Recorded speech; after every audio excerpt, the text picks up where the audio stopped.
என்னதான் வஞ்சர மீன் இருக்குது, வாளை மீன் இருக்குது, விரால் மீன் இருக்குது, வெலை மீன் இருந்தாலும் இந்த மீனோட டேஸ்ட் பார்த்திங்கன்னா எந்த மீனுமே அடிச்சுக்க முடியாது. விலையும் ரொம்ப கம்மி.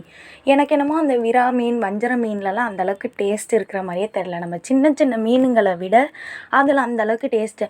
பட் ஏன் இவ்வளோ ஹைப்பானுச்சுன்னு தான் எனக்கு தெரியலை.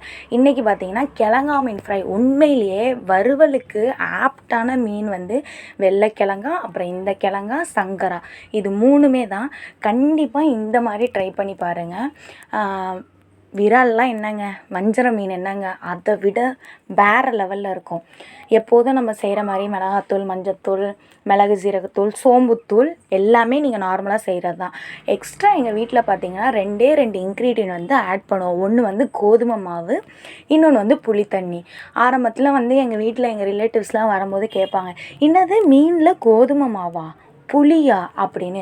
பட் இதை ஊற்றி செஞ்சு பாருங்கள், அட்டகாசமாக இருக்கும். இப்போ 65க்குனா அதுக்கு வந்து தான் நம்ம கார்ன்ஃப்ளவர் போட்டு ஃப்ரை பண்ணோம்னா அது ஒரு டேஸ்ட் வரும். மீனுக்கு இந்த மாதிரி கோதுமை மாவு, புளி கரைச்சி ஊற்றுனோம்னா அது ஒரு டேஸ்ட்டு என்டையராகவே வேறு லெவலில் இருக்கும்.